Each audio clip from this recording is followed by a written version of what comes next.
오늘 우리에게 주신 하나님의 말씀은 요한계시록 1장 7절부터 9절까지만 봅니다. 7절부터 9절입니다. 함께 봉독합니다. 볼지어다 그가 구름을 타고 오시리라. 각 사람의 눈이 그를 보겠고 그를 찌른 자들도 볼 것이요 땅에 있는 모든 족속이 그로 말미암아 애곡하리니 그러하리라. 아멘. 주 하나님이 이르시되 나는 알파와 오메가라. 이제도 있고 전에도 있었고 장차 올 자요 전능한 자라 하시더라. 나 여호와는 너희 형제요 예수의 환난과 나라와 참음에 동참하는 자라. 하나님의 말씀과 예수를 증언하였으므로 말미암아 밤모라 하는 섬에 있었더니. 아멘. 우리는 지난 시간에 샌드위치와 같이, 햄버거와 같이 안에 있는 모든 내용물들을 담고 있는 두 개의 빵과 같은 역할을 하는 것이 창세기와 요한계시록이다. 그렇죠? 그리고 창세기 1장, 2장, 그리고 요한계시록 21장, 22장은 그런 의미에서 아주 깊은 연관 가운데 있는데, 창세기에서는 에덴 동산이 나오고 요한계시록에서는 새 에덴 동산이 나오고 또 생명나무와 또 생명수에 대한 그런 언급들이 창세기에도 나오고 요한계시록에도 나오고 있다. 그리고 창세기는 첫 번째 창조, 그것을 다루고 있다면 요한계시록은 새 창조를 다루고 있다. 그리고 이 창세기가 첫 하늘과 첫 땅에 대한 언급을 하고 있다면 요한계시록은 새 하늘과 새 땅을 그렇게 언급하고 있다. 그래서 창세기서부터 이 요한계시록까지의 그 모든 것들이 마치 햄버거 빵처럼 양쪽에 그렇게 창세기와 요한계시록이 잡고 있고 그 안에 모든 내용들이 함께 있음으로 인해서 결국 하나님의 모든 역사의 시작, 그리고 하나님의 그 역사를 마무리를 어떻게 하시는지에 대한 모든 것들이 그렇게 함께 언급되고 있는 것이 성경 66권이다. 그런 말씀을 드렸습니다. 그리고 우리는 요한계시록의 구조 체계를 다루면서 특별히 이 본론 부분, 서론과 결론을 제외한 본론 부분에 대한 이야기를 좀 다루었습니다. 그래서 특별히 성령 안에서 엔퓨누마라고 하는 그 문장이 나오는 것을 통해서 이 본론 부분이 몇 개로 나누어진다? 4개로 나누어진다. 그렇게 말씀을 드렸습니다. 물론 성령의 감동으로라고 앞에 2개는 표시가 되고 있고 뒤에 것은 성령께서 누구누구를 데리고 이렇게 2번 표현되고 있지만 사실은 다 성령 안에서라고 하는 엔퓨누마라고 하는 헬라어가 사용되고 있다. 그 말씀을 드렸습니다. 그래서 그 엔퓨누마, 성령 안에서라고 하는 말로 시작되는 그 본문서부터 다시 엔퓨누마가 나오기 전까지의 그런 본문들, 그리고 또 그 엔퓨누마가 나오고 또 다른 또 엔퓨누마가 나오는 그 본문까지 이렇게 해서 4개로 나눠지는데, 첫 번째 본론의 이야기가 교회에 대한 이야기였다. 그렇죠? 기억나시죠? 그리고 두 번째는 세상에 대한 이야기였고, 그리고 또 세 번째도 세상에 대한 이야기였고, 그리고 마지막 4번째는 또 교회에 대한 이야기로 돌아갔다. 이렇게 얘기를 드렸습니다. 그래서 요한계시록이 구조를 본다고 하면 서론, 교회에 대한 이야기, 세상에 대한 이야기, 세상에 대한 이야기, 다시 교회에 대한 이야기, 결론으로 끝난다. 처음 듣는 것처럼 이렇게 눈 이렇게 하시면 안 돼요. 그 정도는 머릿속에 담고 계셔야, 그래야 요한계시록을 이해하기가 그렇게 쉬운 것이지요. 자, 오늘 함께 읽었던 요한계시록 1장 7절과 8절 말씀은 이 서론 부분의 마지막 부분에 해당되는 그런 말씀인 것입니다. 오늘 본문 7절 다시 한번 같이 읽어보겠습니다. 7절입니다. 볼지어다 그가 구름을 타고 오시리라. 각 사람의 눈이 그를 보겠고 그를 찌른 자들도 볼 것이요 땅에 있는 모든 족속이 그로 말미암아 애곡하리니 그러하리라. 아멘. 7절 말씀은 볼지어다 라는 말로 시작이 됩니다. 영어로 말하면 behold 이렇게 얘기하는 거예요. 자자자자 조용히 하고 지금부터 내가 하는 말에 주목해라. pay attention 해라. 그렇게 얘기하는 것입니다. 뭘 주목합니까? 7절에서 하나님이 하시는 말씀에 주목해라 라는 것입니다. 그럼 무슨 말씀을 하셨을까요? 그가 구름을 타고 오시리라. 각 사람의 눈이 그를 보겠고 그를 찌른 자들도 볼 것이요 땅에 있는 모든 족속이 그로 말미암아 애곡하리니 그러하리라. 아멘 이라고 하는 말씀을 주목해라, 그렇게 이야기하는 것입니다. 왜 이런 말씀을 주시느냐 하면 지금 이 말씀을 받고 있는 이 초대교회 성도들이 극심한 위기와 환난 가운데 있었고 많은 핍박과 어려움 때문에 신앙이 흔들릴 수 있는 그런 상황 가운데 있었던 것입니다. 그래서 그들에게 말하는 것이죠. 볼지어다 그가 구름을 타고 오시리라. 각 사람의 눈이 그를 보겠고 그를 찌른 자들도 볼 것이요 땅에 있는 모든 족속이 그로 말미암아 애곡하리니 그러하리라. 아멘. 그렇게 함으로써 그들의 흔들리는 마음을 이 말씀에 굳게 서서 흔들리지 않도록 하는데 그 목적이 있는 것입니다. 여기 이 7절에 있는 말씀은 어느 날 갑자기 튀어나온 말씀이 아니에요. 이미 구약 성경을 통해서 우리에게 이야기된 말씀인 것입니다. 다니엘서 7장 17절과 스가랴서 12장 10절에 언급된 말씀인데 그가 구름을 타고 오시리라 라고 하는 말씀은 다니엘서 7장 13절에 이미 언급된 말씀입니다. 내가 또 밤 환상 중에 보니 인자 같은 이가 하늘 구름을 타고 와서 옛적부터 항상 계신 이에게 나아가 그 앞으로 인도되매. 이 다니엘서의 말씀은 내 짐승의 환상 이후에 다니엘이 보게 된 환상입니다. 여기 보면 인자 같은 이가 하늘 구름을 타고 와서 라고 하는 말씀이 있는데 이것이 요한계시록 1장 7절에서는 그가 구름을 타고 오시리라 이렇게 기록이 되고 있는 것입니다. 구름을 타고 오신다라고 하는 말씀이 무엇일까요? 구름 위에 쫙 타고서 구름을 타고 막 여행하시고 막 그렇게 하는 걸 얘기할까요? 그런 의미가 아니고 구름과 함께 오신다는 말씀입니다. 헬라어 자체는 구름과 함께 오신다고 그렇게 되어 있는데 우리 성경은 구름을 타고 오신다 이렇게 번역을 했기 때문에 오해가 되기는 하는 말씀이지만 사실은 구름과 함께 오신다라는 말씀입니다. 이 구름의 현상 이런 것들은 하나님께서 임재하실 때 어떤 때는 번개, 천둥 그리고 구름 이런 것 가운데 임재하시는 모습들이 그렇죠? 이미 구약 성경에 여러 번 기록이 되고 있는 바로 그것을 이야기하는 것입니다. 출애굽기 19장 16절로 19절 말씀은 이렇게 기록을 하고 있습니다. 셋째 날 아침에 우레우와 번개와 빽빽한 구름이 산 위에 있고 나팔 소리가 매우 크게 들리니 진중에 있는 모든 백성이 다 떨더라. 모세가 하나님을 맞으려고 백성을 거느리고 진에서 나오매 그들이 산 기슭에 서 있는데 시내산에 연기가 자욱하니 여호와께서 불 가운데서 거기 강림하심이라. 그 연기가 옹기가마 연기같이 떠오르고 온 산이 크게 진동하며 나팔 소리가 점점 커질 때에 모세가 말한즉 하나님이 음성으로 대답하시더라. 무슨 말이에요? 모세가 시내산에 하나님을 만나러 갈 때에 그 주변 환경이 어떻게 되느냐를 얘기하는 것입니다. 아침에 우레와 번개와 빽빽한 구름이 산 위에 있고 이렇게 되는 것입니다.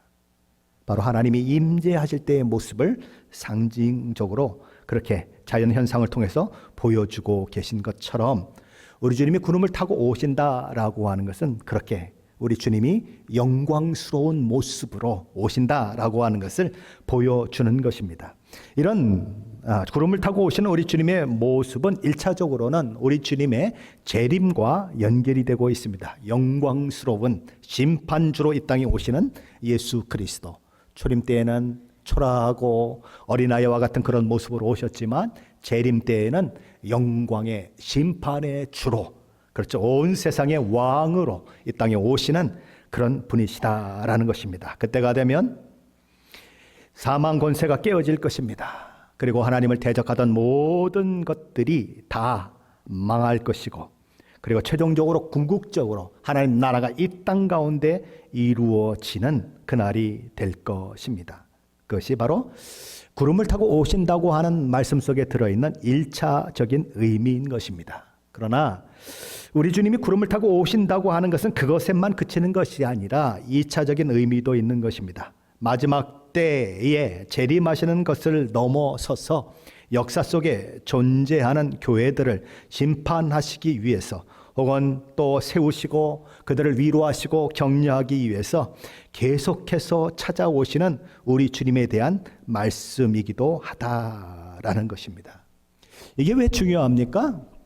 만약에 우리 주님이 나는 마지막 때에 짠 하고 나타나서 그때서야 이 세상의 모든 역사를 주관하고 통치하고 마치는 그런 분이지, 나는 그렇게 그냥 평상시에는 너희하고는 아무 상관이 없는 것처럼 그냥 하늘에 있는 분이야 라고 이야기하신다면 누가 제일 힘들까요? 누가 제일 어려울까요? 여기 지금 모여있는 저와 여러분이 제일 어려운 거예요. 하나님 팔짱 끼시고 난 마지막 때까지 꼼짝 안 할 거야, 아무것도 안 할 거야 이러고 계신다고 하면 우리가 제일 불쌍한 사람들이에요. 그러나 우리 하나님 그런 분이 아니시다. 시시때때로 오시는 분이시고 시시때때로 오셔서 우리를 격려하시기도 하고 위로하시기도 하고 우리의 문제를 해결하시기도 하고 하는 그런 분이다라는 것입니다. 1차적인 의미는 재림의 의미를 담고 있지만, 그러나 그렇게 수시로 오시는 예수 그리스도의 모습도 보여주고 있는 것이다라고 이렇게 이야기되는, 그렇게 이해하셔야 하는 것입니다. 다시 한번 말씀을 드리면 구름을 타고 오신다는 말씀은 1차적으로는 재림하시는 예수님을 가리키고 2차적으로는 시대마다 우리 주님이 필요하다고 생각하실 때마다 임재하셔서 주님이 하셔야 할 일들을 행하시는 우리 주님의 현재성도 강조되고 있다라는 것입니다. 이것은 마지막 때를 살아가는 저와 여러분에게는 엄청난 복인 것입니다. 그게 없으면 저와 여러분에게는 사실은 재앙인 것이죠. 그렇죠? 자, 그러고 이제 우리 주님은 그렇게 이 땅에 오시게 되는데, 그렇게 되면 어떤 일들이 일어나느냐 하는 것입니다. 7절 말씀은 그때에는 각 사람의 눈이 그를 보겠고 그를 찌른 자들도 볼 것이요 땅에 있는 모든 족속이 그로 말미암아 애곡하는 일이 일어난다라고 말씀하고 있습니다. 이 말씀의 출처는 스가랴서 12장 10절 말씀입니다. 거기 보면 이렇게 되어 있습니다. 내가 다윗의 집과 예루살렘 주민에게 은총과 간구하는 심령을 부어주리니 그들이 그 찌른 바 그를 바라보고 그를 위하여 애통하기를, 독자를 위하여 애통하듯 하며 그를 위하여 통곡하기를 장자를 위하여 통곡하듯 하리로다. 예, 여기에 찌른 바 그를 바라보고라고 하는 표현이 있습니다. 이 말씀은 이스라엘이 하나님을 배반하고 떠난 행위가 어떤 것과 똑같은가? 하나님을 칼로 찔러서 그분에게 상처를 입히는 것과 똑같은 역할을 한다. 하나님의 마음을 고통스럽게 만들고 마음에 참 너무 그렇게 힘들어 하시게 만드는 그런 것들이다라는 것입니다. 하나님께서는 이 말씀을 통해 당신께서 특별히 선택하여 부르신 이스라엘이 하나님을 버리고 이방신을 섬기고 악은 행한 일 때문에 칼로 찔림을 받아 그 상처로 인해 고통을 겪는 상처 입은 하나님으로 자기 자신을 표현해 내고 있으신 것입니다. 그것이 스가랴서의 내용인 것입니다. 자, 그런데 그 원조격인 스가랴서 말씀과 요한계시록 말씀의 차이점은 무엇일까요? 첫째 차이는 그 말씀을 받는 대상이 다르다라는 것입니다. 스가랴서의 말씀은 하나님께 칼로 찌른같이 깊은 상처를 안긴 다윗의 집과 예루살렘 주민들을 향한 말씀이죠. 그렇죠? 그러나 요한계시록의 말씀은 다윗의 집과 예루살렘 주민을 넘어 각 사람으로 확대되고 있다라는 것입니다. 7절 상반절에 보면 볼지어다 그가 구름을 타고 오시리라 각 사람의 눈이 그를 보겠고 이렇게 되어 있어요. 각 사람, 모든 사람의 눈이 그를 보게 된다라는 것입니다. 다시 한번요. 대상이 다윗의 집과 예루살렘에 사는 사람들을 넘어서서 모든 사람, 각 사람으로 확대되고 있다라는 것입니다. 이런 변화가 있게 되는 것은 이스라엘이 칼로 찌른 대상이 스가랴서에서는 하나님이셨지만, 그리고 신약에 오면 이 칼로 찌르는 대상이 누구냐 하면 이스라엘 그리고 이방인들, 바로 이 세상에 사는 사람들이기 때문에 그런 것입니다. 그래서 스가랴서에서는 찔림을 받는 분이 하나님으로 그렇게 언급이 되고 있다면, 신약에 오면 찔림을 받는 분이 예수 그리스도로 언급이 되고 있는 것입니다. 그렇게 찌름 당하는 분도 달라지는 것이고, 그 찌름으로 인하여서 찔림을 받은 그분을 바라보는 대상도 달라지는 거예요. 구약의 하나님은 선민인 이스라엘 백성에게 초점을 맞추셨다면, 신약에서는 성육신 하시고 십자가에 달려 죽으신 우리 주님으로 인한 십자가 복음의 초점은 열방과 나라와 민족들에게 맞추어지고 있다라는 것입니다. 로마서의 말씀처럼 이스라엘의 초점이 참 이스라엘로 옮겨지고 있는 것입니다. 표면적 유대인, 겉으로만 유대인, 다시 말해서 혈통적인 유대인에 대한 초점이 이면적 유대인, 그렇죠? 심령적으로, 내적으로 그렇게 참 이스라엘이 된, 그렇죠? 모든 사람들, 이스라엘 민족을 넘어서서 모든 나라와 민족과 열방과 백성과 족속 가운데 바로 그렇게 복음이 전해져서 모든 사람을 아우르는 것으로 그렇게 초점이 옮겨지고 있는 것입니다. 이 모든 것들이 무엇으로 일어난다고요? 예수 그리스도로 말미암아 일어난다라는 것입니다. 요한복음 19장 37절 말씀에 보면 우리가 찌른 분이 하나님께로부터 예수 그리스도로 대상이 바뀌었다라고 하는 말씀을 기록하고 있어요. 그러니까 스가랴서에서는 하나님이었는데 요한복음 19장에 오면 예수 그리스도를 가리키는 말씀으로 얘기하고 있다는 거예요. 거기 보면 이렇게 되어 있습니다. 또 다른 성경에, 이게 스가랴서 말씀을 얘기하는 것입니다. 그들이 그 찌른 자를 보리라 하였느니라. 그렇죠? 그들이 그 찌른 자를 본다라고 하는 스가랴의 말씀이 스가랴서에서는 하나님을 향한 말씀이었는데, 지금은 누구냐? 로마 군병이 예수님이 죽었는지 확인하기 위해서 창으로 옆구리를 꽉 찔러서 물과 피가 쏟아진 그 이후에 주신 말씀이거든요. 그러니까 누구를, 그렇죠? 누구를 찔렀다는 얘기예요? 예수 그리스도를 찔렀다, 그 얘기인 것입니다. 그렇게 구약의 하나님을 향한 말씀이 신약의 예수 그리스도를 향한 말씀으로 그렇게 바뀌어지고, 그리고 그것을 보는 대상도 이스라엘과 또 다윗의 집에서 이방인을 포함한 모든 사람으로 확대되고 있다는 거예요. 그렇게 된다는 것입니다.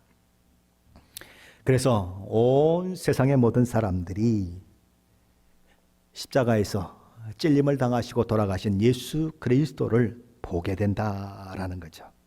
그를 찌른 자들도 보게 될 것이고, 그리고 예수 믿기를 거부하는 사람들도 보게 될 것이고, 모든 사람이 다 보게 될 것이다 라는 것입니다.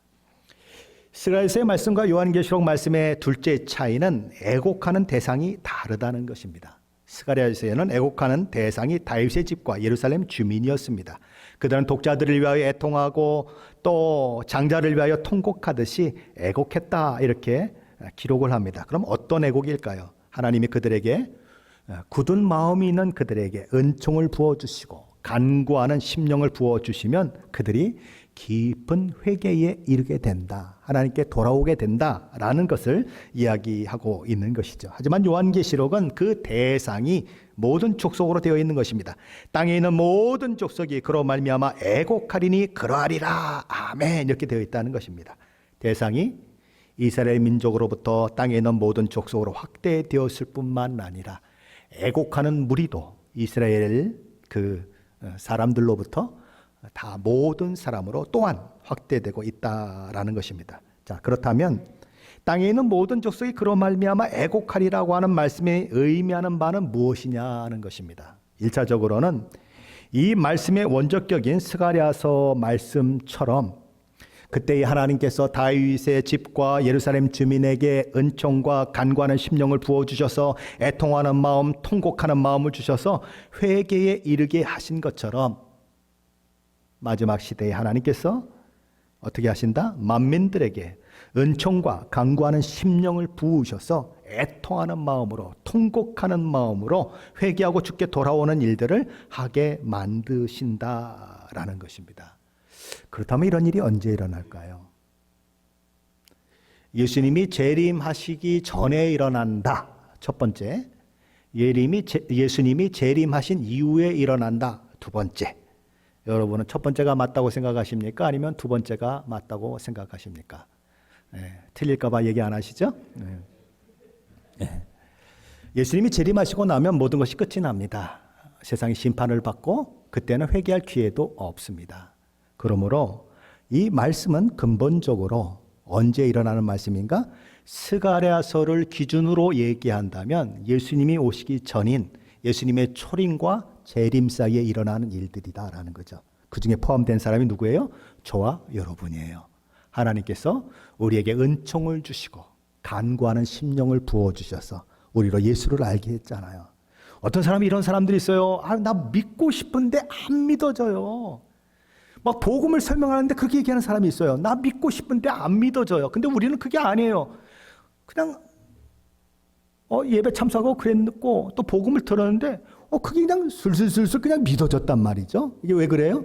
하나님이 은총을 주시고 간구하는 심령을 부어주셨기 때문에 일어나는 일인데 그 일이 언제 일어나는가? 초림과 재림 사이에 일어난다라는 거예요. 이게 스가랴서를 기준으로 해서 설명하면 그렇다는 것입니다. 자, 그런데 앞에 주님이 구름을 타고 오신다고 하는 말씀이 두 가지 의미를 가지고 있다고 그랬죠. 재림 때 오시는 주님이실 뿐만 아니라 시대 가운데 오시는 분이시다라고 얘기했잖아요. 그럼 시대 가운데 오시는 분과 초림부터 재림 가운데 회개의 영이 부어져서 회개하는 것이 맞아 떨어진다면 하나를 더 해야 되잖아요. 그렇죠? 주님이 재림하시는 것으로 이 말씀을 해석을 한다면 어떤 말씀이 되는가? 재림 이후에는 회개의 기회가 없으니까 그때는 어떤 일이 일어납니까? 내가 옆집에 말똥이 엄마가 얘기할 때에 잘 들을 걸. 그때 왜 안 들어가지고 내가 이렇게 불못에 던져서 고생을 하는가. 그리고 통곡하는, 애곡하는 그런 모습이 되는 것입니다. 뒷북치는 자들, 그렇죠? 마지막에 한탄, 후회, 껄껄껄 그러다가 그렇죠? 그렇게 망하는 자들을 이야기하는 것도 된다 이런 얘기죠. 자, 이렇게 하나님은 역사를 주관해 가시고 그리고 또 현재의 모든 교회들과 성도들을 향해 하나님의 그런 일하심들을 그렇게 보여주시는 분이라고 이렇게 얘기하잖아요. 그러면 이런 결말이 올 것에 대해서 우리는 그것을 어떻게 마음속에 믿음으로 확인할 수 있는가? 뭘 근거로 그거를 믿는가? 어떻게 확증할 수 있는가? 이게 문제인 것이죠. 근데 성경은 뭐라고 얘기하냐면 우리의 확신의 근거는 하나님이시다라고 얘기하는 거예요. 하나님은 맹세를 하실 때도 자기보다 크신 분이 없기 때문에 자기 이름으로 맹세하는 분입니다. 왜요? 아니 하나님이 최고 크신 분이시고 최고 높으신 분이시고 최고 능력 있는 분이신데 하나님이 시애틀 임마누엘 교회 우왕필의 이름으로 맹세한다 그러면 이게 말이 안 되는 거죠. 나는 뭐 어떨 땐 연약하고 어떨 땐 뭐 감기만 걸려도 그냥 콜록콜록하고 이러는데 우리 우왕필 목사가 다 책임진다 그랬어요. 걱정 없어요. 그러면 그 누가 믿습니까? 그죠? 근데 하나님이 전능하신 하나님이 내 이름으로 내가 약속한다 그러면 그거는 믿을 수 있는 거예요. 그분은 모든 것이 가능한 분이기 때문에 그런 거예요. 그래서 히브리서 6장 13절 14절에 보면 하나님이 아브라함에게 약속하실 때에 가리켜 맹세할 자가 자기보다 더 큰 이가 없으므로 자기를 가리켜 맹세하여 이르시되 내가 반드시 너에게 복주고 복중이며 너를 번성하게 하고 번성하게 하리라 하셨더니 하나님이 어떻게 맹세하셨다고요? 아브라함에게 자기보다 더 큰 이가 없기 때문에 자기를 가리켜 맹세했다고요. 왜요? 하나님으로 맹세하는 것이 가장 큰 것이기 때문에 그렇게 맹세했다라는 거예요. 그러므로 하나님이 맹세하시면 지켜지는 것이죠. 아브라함의 자손이 바다의 모래처럼 하늘의 별처럼 많아진다고 약속하셨는데 아브라함의 믿음을 통하여서 믿음으로 구원받는 자의 무리들이 그렇죠. 온 땅에 넘쳐나는 그런 일들이 있잖아요. 이 미국에 사는 저희들에게까지도, 그리고 미국에 얼마나 많은 교회들이 많고 얼마나 많은 믿음의 사람들이 있습니까? 다 아브라함의 자손으로 불려지는 사람들인 것입니다. 하나님이 말씀하시면 어떻게 된다? 끝난다. 하나님이 말씀하시면 게임은 종료된다.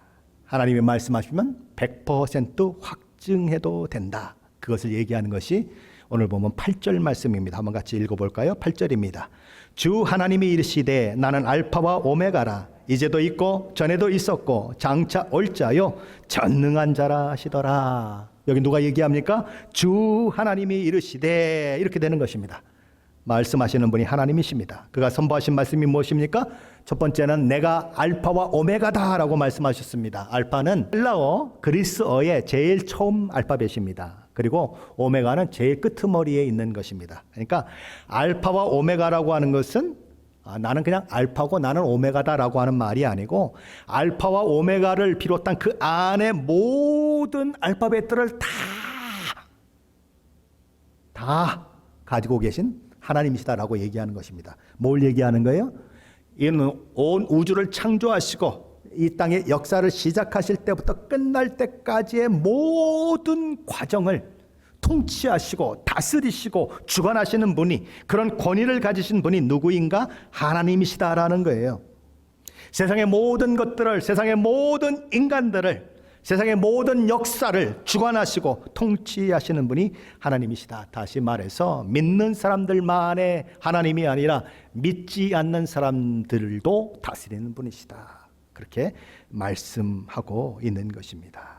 그러므로 하나님이 하시는 일을 방해하거나 막을 수 있는 존재는 세상에 없다.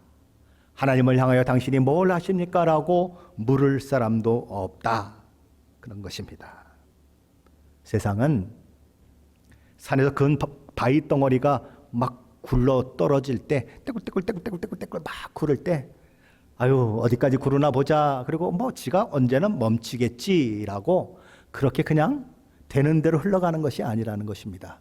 큰 눈덩이가 산 꼭대기에서 막 굴러서 막 점점 막 커지고 그러면서 어디까지 가나 이렇게 생각하기에 그렇게 움직이는 세상이 아니라는 것입니다. 하나님이 그 모든 시간과 역사와 사건 속에서 처음부터 끝까지 그 모든 중간에 있는 그 과정까지도 역사하시고 인도하시는 분이다. 그 얘기를 하는 거예요. 그래서 우리 주님은 뭐라고 말씀하셨습니까? 공중에 나는 참새도 하나님의 뜻이 아니면 떨어지지 않는다라고 말씀하셨어요. 너희는 참새보다 귀하니라. 그러니 염려하지 말라라고 말씀하셨어요. 내가 주관하고 있다. 너 생각에는 지금 망할 것 같고, 내 생각에는 내가 지금 아무것도 아닌 것 같고, 그렇지만 아니다. 내가 너의 상황을 쥐고 있다. 그렇게 말씀하시는 거예요. 하나님은 구원받은 자기 백성을 한 사람도 잃어버리거나 빼앗기지 않을 것입니다. 그리고 우리의 구원을 최종적으로, 궁극적으로 우리로 하여금 구원의 그 완성에 이르도록 만드실 것이고, 우리의 상황과 처지를 통해서 모든 것을 합력하여 선을 이루게 만드실 것입니다. 두 번째로 우리 하나님 뭐라고 말씀하십니까? 이렇게 말씀하십니다. 이제도 있고 전에도 있었고 장차 올 자라. 여러분 이 말씀을 읽으면서 조금 이상하다는 생각을 해보신 분이 있으십니까? 없어요? 네. 시간적으로 얘기하면 이제도 있었고가 먼저입니까? 전에도 있었고가 먼저입니까? 당연히 전에도 있었고가 먼저예요. 그렇죠? 그러니까 시간적으로 얘기하면 전에도 있었고 이제도 있고 그리고 장차 올 자다, 이래야 이게 순서가 맞는 거예요. 그런데 하나님은 이제도 있고를 먼저 말씀하시고 전에도 있었고 장래에 올 자라, 그렇죠, 장차 올 자라 이렇게 말씀하고 있다는 거예요. 그러면 하나님이 말씀을 잘못하신 건가? 그게 아니에요. 하나님의 강조점은 어디에 있는가? 이제도 있고에 있다는 거예요. 네가 믿는 하나님은 과거에만 역사하시고 성경 속의 문자 속에 갇힌 그 하나님이 아니다. 이스라엘 백성들에게만 그렇게 역사하시는 하나님이 아니다. 그리고 장차 너희에게 약속만 하시고 내가 끝날에는 그렇게 해줄 거야. 끝날에는 승리가 되게 할 거야. 그렇게만 약속하신 분이 아니다. 지금 이 시간 여기에 역사하시는 하나님이다. 그걸 보여주기 위해서 이제도 있고를 먼저 하고 있다는 거예요. 아멘이십니까? 여러분의 상황과 처지 속에 지금 이 시간에 역사하신 하나님이다, 그 얘기를 하고 있는 거예요. 우리 하나님이 내 마음을 아실까? 내 사정을 아실까? 내 마음이 이렇게 슬픈 것을 아실까? 물론이죠. 아시고 계시다는 거예요. 하나님은 이제도 있고 전에도 있었고 장차 올 분이시기 때문이다라는 거예요. 세 번째로 우리 하나님은 이렇게 말씀하십니다. 나는 전능한 자라. 하나님은 우리를 사랑하시는 분이십니다. 그렇죠? 여러분은 아내를 사랑하십니까? 남편을 사랑하십니까? 자녀들을 사랑하십니까? 아니면 부모들을 또 사랑하십니까? 이미 돌아가셨지만 사랑하는 마음은 여전하리라 생각을 합니다. 사랑하는 것은 맞지만 인간의 한계 때문에 사랑해도 해주지 못할 때가 있는 것이죠. 정말 내 목숨을 내줄 만큼 그렇게 깊이 사랑하지만 자녀들의 문제를, 그리고 아버지 어머니의 문제를 해결할 수 없을 때 우리는 너무너무 안타까운 것입니다. 왜 그런 안타까움이 있죠? 우리는 전능한 자가 아니기 때문에 그래요. 내가 책임질게! 라고 큰 소리 쳤지만 이게 안 되는 거예요, 우리가. 왜요? 우리는 연약한 존재들이기 때문이에요. 그런데 하나님은 말씀하시는 거예요. 나는 너희를 사랑하되 아들 독생자 예수 그리스도를 십자가에 내어줄 만큼 사랑할 뿐만 아니라 말로만 그치는 사랑이 아니라 나는 전능한 자라. 너의 문제가 무엇이든 너의 어려움이 무엇이든 나는 그 모든 것들을 해결할 수 있는 능력과 권세를 가진 여호와다라고 얘기하는 거예요. 엘 샤다이의 하나님이라고 얘기하는 거예요. 야곱이 세겜 땅에 왔죠. 세겜 땅에 이렇게 거주하다가 그만 자기 딸 디나가 밖에 나갔다가 세겜 추장에 의해서, 그렇죠? 이렇게 성폭행을 당하는 그런 일들을 만나게 됩니다. 그래서 막 그 야곱의 아들들이 막 분노하지 않습니까? 그래서 속여요. 어떻게 속이죠? 우리는 하나님의 백성인데 하나님의 백성들은 할례를 행한다. 그러니 너희들도 할례를 행하면 이 디나를 너희들한테 아내로 주게 하겠다. 그리고 우리 서로 이렇게 친인척 관계를 맺고 결혼도 하고, 그래서 우리 딸들이 시집도 가고 우리 아들들이 장가도 가고 그런 일들이 아주 자유롭게 있게 될 것이다. 그랬더니 이 거짓말을 찰떡같이 믿고, 그렇죠? 세겜 사람들이 다 할례를 행하지 않습니까? 근데 그 당시에 무슨 항생제가 있었겠습니까? 뭐가 있었겠습니까? 그냥 아파 죽는 거죠. 그렇죠? 막 이게 이제 그러니까 그냥 남자들이 걸음도 제대로 못 걸어가지고 낑낑낑낑하고 앓고 있는데 야곱의 자식들이 다 가가지고 그냥 칼로 다 쳐 죽였단 말이죠. 아니, 생각해 한번 보세요. 신용이 중요한 사회 아닙니까? 그렇죠? 그런데 약속을 해놓고 손바닥 쥐듯이 확 뒤집어 버렸어요. 그러니까 주변 사람들은 뭐라고 생각합니까? 저 야곱의 가족들은 약속도 지키지 않는 파렴치한 놈들, 아주 나쁜 놈들이다. 그렇죠? 결혼시키겠다고 그렇게 하더니 아플 때 와가지고 이렇게 움직이기도 어려운 사람들을 칼로 다 쳐 죽인 아주 악독한 놈들이니까 저런 것들은 이 지구상에서 사라져야 한다라고 주변 사람들이 마음 먹으면 완전히 그냥 몰살되는 거예요. 그렇잖아요. 거기는 다윗이 아니 이 야곱이 더 위대한 사람이고 야곱이 더 힘을 가진 사람이 아니라 주변 사람이 훨씬 더 힘을 가지고 더 많은 거예요. 그렇죠? 그러니까 얼마나 이 야곱이 정말 급급했겠습니까? 얼마나 두려웠겠습니까? 얼마나 무서웠겠습니까? 그래서 하나님 앞에 정말 이 문제를 놓고 그렇게 기도하는 하나님 말씀하시잖아요. 네가 에서의 낯을 피하여 도망칠 때에 나에게 제단을 쌓았던 베델로 올라가라. 그렇게 얘기하잖아요. 그러면서 하나님이 말씀하신 것이 야곱아, 내 이름이 야곱이지만 이스라엘이라 하리라. 과거에 야복강에서 씨름할 때 주셨던 그 이스라엘이라는 이름을 그에게 다시 허락하시면서 하나님이 말씀하시는 것이 뭐냐면 나는 전능한 하나님이다. 엘 샤다이 하나님이다라는 말씀이에요. 뭐예요? 두려워하지 말라. 내가 너를 지켜줄 것이고 너로 하여금 이 모든 두려움의 위기를 다 극복하게 할 것이다. 왜냐? 나는 전능한 하나님이기 때문이다 라는 거예요. 능치 못하심이 없으신 하나님, 모든 것을 하실 수 있는 하나님, 바로 그 하나님이 오늘 저와 여러분의 하나님이다 라는 거죠.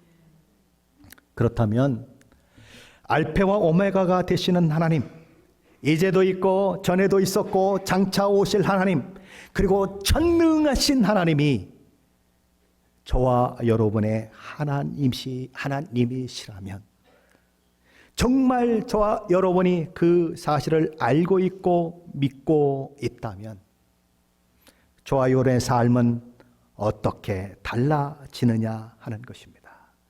인생 가운데 수많은 문제와 사건들을 만날 것입니다. 도무지 내가 해결할 수 없는 문제들도 만날 것입니다. 그때에 우리가 정말 알파와 오메가 되시는 하나님을 경험하고 이제도 있고 전에도 있었고 장차 올 자요 전능한 자라라고 하는 하나님의 말씀을 우리가 기억하고 그것을 믿고 사는 사람들이라면 우리는 그런 상황 가운데 어떤 자세와 태도를 보일 수 있느냐 하는 것입니다. 그와 똑같은 상황 가운데 사도 요한이 있었는데 그는 전능한 하나님, 이제도 있고 전에도 있었고 장차 올 자이신 하나님, 그리고 나는 알파와 오메가라고 말씀하신 그 하나님을 믿고 어떻게 살았는가 하는 것이 9절 말씀입니다. 한번 9절 같이 읽어봅니다. 나 요한은 너희 형제요 예수의 환난과 나라와 참음에 동참하는 자라. 하나님의 말씀과 예수를 증언하였으므로 말미암아 밤모라는 섬에 있었더니. 사도 요한은 혹독한 고난과 박해가 가해지는 그 시대를 살았습니다. 네로 황제의 핍박, 그리고 그것이 끝나고 나서는 도미티아누스라고 하는 황제에 의한 핍박이 가해지는 상황입니다. 바로 이 도미티아누스에 의해서 이 사도 요한은 밤모라는 섬에 그렇게 지금 귀향가 있는 것입니다. 앞으로 대환란이라고 부를 환란이 8개나 더 남아 있습니다. 그래서 로마에 의한 10개의 대환란이 있는데 이제 겨우 2개 지나가고 8개가 더 남았습니다. 앞으로 당할 어려움과 역경은 이전보다 몇 배나 더 많은 겁니까? 4배나 더 많은 것입니다. 앞에 2번 겪었는데 아직 8번이나 남았으니까. 그러니 사람들이 이게 얼마나 힘들겠습니까? 하나만 와도 힘든데 또 어려운 게 있고 또 어려운 게 있고 이게 힘든 거예요. 바로 사도 요한도 그런 어려움 가운데 있는 것입니다. 그런데 사도 요한은 이렇게 얘기합니다. 나 요한은 너희 형제요. 그는 고난당하는 형제 자매들과 달리 세상과 타협하며 산 사람이 아니라는 것입니다. 그들이 당하는 고난에 대해 예외가 되거나 모른 척하는 사람도 아니라는 것입니다. 무슨 일이 있어도 어떤 일이 일어나도 그들과 함께하고 있는 형제들이다. 운명 공동체에 있는 자다라고 얘기하는 것입니다. 교회가 어려울 때 도망치는 사람들 있습니다. 교회가 힘든 일을 해야 할 때 나하고는 상관이 없는 일처럼 생각하는 분들이 있습니다. 교회가 우리 교회는 그런 거 없으니까 걱정하지 마세요. 교회가 새로운 교회를 건축하려고 할 때에 건축 헌금 내기 싫어서 도망가는 분들도 있습니다. 그런 사람들은 나는 너의 형제다라고 얘기할 자격이 없는 사람들입니다. 지금 요한은 나는 너의 형제다 그렇게 얘기하는 거예요. 나는 너희들과 함께하는 운명 공동체에 속한 형제다 그렇게 얘기하는 것입니다. 둘째로 사도 요한은 나 요한은 예수의 환난과 나라와 참음에 동참하는 자다라고 얘기합니다. 이 말을 정확히 표현한다면 예수 안에 있는 환난과 나라와 참음에 동참하는 자다라는 것입니다. 예수 안에 있는 환난과 나라와 참음이라고 하는 이 말은 진정한 예수 그리스도 안에 있는 삶은 환난이 있고 참음이 있고 그것이 이미 이루어지지 않은 그런 하나님의 나라와 그리고 또 이미 이루어진 하나님 나라 사이를 살아가는 저와 여러분이 당하는 그런 현실이라고 하는 것입니다. 바꾸어 말하면 하나님 나라에 동참한다고 하는 것은 하나님 나라의 백성으로 산다고 하는 것은 우리를 알지 못하는 세상에서 환난과 인내의 삶을 사는 것이다 라는 것입니다. 우리는 하나님을 알지 못하는 세상 속에 던져진 자들입니다. 우리 주님 뭐라고 말씀하십니까? 세상이 나를 핍박한 것처럼 너희도 핍박하실 것이다. 이유가 뭐냐? 너희가 내가 택한 자들이기 때문이다. 너희가 세상에 속하지 않고 내게 속한 자들이기 때문에 세상으로부터 배척받고 고난받고 어려움을 당하는 것은 너무나 당연한 것이다. 이렇게 얘기하는 거예요. 그래서 사도 바울은 뭐라고 얘기합니까? 나는 그리스도의 남은 고난을 내 몸에 채운다. 그렇게 얘기하는 것입니다. 그런데 지금 사도 요한도 바로 그런 예수 그리스도 안에 있는 여러 가지 핍박과 고난 이런 것들을 인내하며 하나님 나라를 위하여 그렇게 살아가는 자다라고 고백하고 있는 것입니다. 실제로 사도 요한은 나 요한은 하나님의 말씀과 예수를 증언한 일로 인해 반모섬이라고 하는 것에 기양화 있다라고 자기를 소개합니다. 반모섬은 지금 그리스의 영토입니다. 그런데 거리로 보면 어디서 가까우냐면 투르키에서 훨씬 가깝습니다. 그래서 반모섬에 여행을 가려면 터키를 통해 가는 것이 훨씬 가깝다라는 거죠. 그러나 영토는 그리스 영토로 되어 있습니다. 지금도 거기에 가면 이 사도 요한의 그런 유적들이 굉장히 많이 남아 있어요. 인터넷에서 한번 확인해 보면 많은 것을 볼 수가 있습니다. 자, 그렇게 사도 요한은 귀향을 가 있다는 것입니다. 왜 귀향을 갔는가? 첫째는 하나님의 말씀 때문이고 또 하나는 예수 그리스도를 증언하는 일 때문에 그 일을 당하고 있다라는 것입니다. 그러니까 사도 요한은 나는 너희 형제다라고 얘기했습니다. 나는 너희의 환난과 나라와 참음에 동참하는 자다. 또한 나는 지금 반모섬이라고 하는 곳에 하나님의 말씀과 예수 그리스도를 증언하는 일 때문에 그렇게 귀향와 있는 자다라고 지금 누구에게 편지를 보내고 있는 것입니까? 이 소아시아 7교회에 있는 성도들에게 편지를 보내고 있는 것입니다. 사도 요한이 하고 싶은 말이 뭘까요?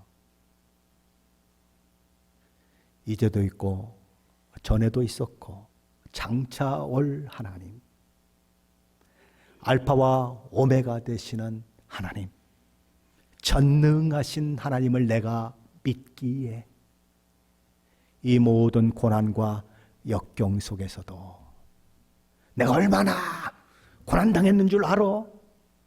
내가 고난받은 것을 하나하나 한번 열거해 볼까? 너희들 아마 깜짝 놀라서 뒤집어질걸? 그런 말씀 여기 나와요? 안 나와요? 안 나와요. 자기가 고통받은 거 하나도 안 나와요.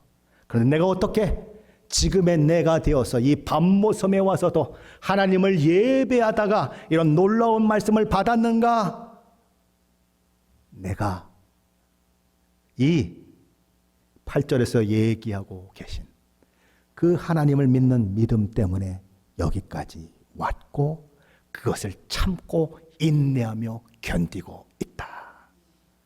그리고 내가 그렇게 견디며 하나님을 예배할 때에 하나님이 나를 감동시키셔서 너희에게 편지를 보내게 하시고 너희도 나처럼 형제된 나처럼 8절에 언급된 그 하나님을 믿고 오늘의 현실을 오늘의 어려움을 넘어서라고 이 말씀을 너희들에게 적어 보내도록 한 것이다. 그걸 지금 이야기하려고 하는 것입니다. 우리 주님은 어떤 분이십니까? 마지막 때에 재림하실 분이십니다. 또한 그뿐만 아니라 시시때때로 우리의 상황과 처지 가운데 오셔서 우리 주님의 주님 되심을 보여주실 분이십니다. 우리 하나님은 나는 알파와 오메가여 이제도 있고 전에도 있었고 장차 올 자여 전능한 자다라고 말씀하십니다. 과거에만 역사하신 분이 아니라 먼 미래에만 역사하시는 분이 아니라 이제도 함께 하시며 역사하시는 분이시다라는 것입니다. 저와 여러분이 이 사실을 사도 요한처럼 믿음으로 고백한다면 도망칠 수 없는 것입니다. 환난과 역경이 와도 견딜 수 있는 것입니다. 과거뿐만 아니라 미래뿐만 아니라 오늘 지금 우리와 함께 하시는 임마누엘의 하나님을 저와 여러분이 사랑하시고 섬기시고 의지하시면서 오늘 우리에게 숱하게 다가오는 수많은 어려움과 역경 속에서 믿음을 지켜내시기를 축원합니다. 예수님은 제자를 두씩 보내면서 이렇게 말씀하셨습니다. 내가 너희를 세상에 보냄이 어린 양을 이리떼 가운데 보내는 것 같도다. 어린 양이 이리떼한테 가면 어떻게 되죠? 당연히 뼈도 못 추릴 만큼 잡혀 먹히게 돼 있습니다. 그러나 거기 역설이 있는 거예요. 어린 양의 존재는 그런 존재이지만 누가 보냈습니까? 주님이 보내셨다고요. 주님이 보내셨으면 주님이 책임지시는 거예요. 주님이 함께 하시는 거예요. 여러분이 세상에서 어린 양처럼 보입니까? 이리떼가 막 뜯어먹는 것처럼 보입니까? 세상이 무섭습니까? 그럴 수 있어요. 그것은 현실이에요. 그러나 우리 주님이 그 세상으로 나를 보내셨다면 바보가 아닌 이상 어린 양을 이리떼에 보내는 바보가 어디 있어요? 우리 주님이 책임지신다고 하는 그 주님의 약속이 있기 때문에 우리는 어린 양이지만 이리떼 가운데 들어가 우리의 삶을 사는 것입니다. 거기서 우리는 하나님을 경험하는 거예요. 거기서 우리는 우리 주님이 나와 어떻게 역사하시는가를 보는 거예요. 그것이 쌓이면 뭐가 돼요? 간증이 되는 거예요. 간증 별거 아니에요. 하나님이 나한테 이러한 일을 행하셨습니다 라고 고백하는 게 간증이에요. 누가 그 간증을 하게 됩니까? 어린 양으로서 이리 가운데 들어간 저와 여러분이 그 간증의 장본인인 거예요. 주님, 내가 이리 가운데 있었지만 주님의 도우심으로 이러한 것, 저러한 것, 이러한 고통, 저러한 고통, 이런 슬픔, 저런 슬픔 다 넘어서서 내가 여기까지 왔네요. 여기까지 인도하셨네. 에베네셀 하나님. 도움의 돌이란 뜻이지 않습니까? 여러분의 도움의 돌은 몇 가지나 됩니까? 징검다리, 징검다리, 징검다리. 도움의 돌이 여러분의 삶의 여정 가운데 하나, 둘 넘쳐나셔서 어려운 그 막 급류가 흐르고 막 그러는데 징검다리가 하나가 나아지고 둘이 나아지고 셋이 나아지고 넷이 나아져서 어느새 그것을 건너서 와, 하나님이 내게 그런 일을 행하셨구나. 그리고 하나님을 찬양하는 일들은 바로 이 8절에 기록된 하나님을 믿고 의지하며 오늘을 살아내는 저와 여러분의 고백이 되어야 마땅한 것입니다. 그런 은혜가 저와 여러분 가운데 있으시기를 예수 그리스도의 이름으로 간절히 축원합니다.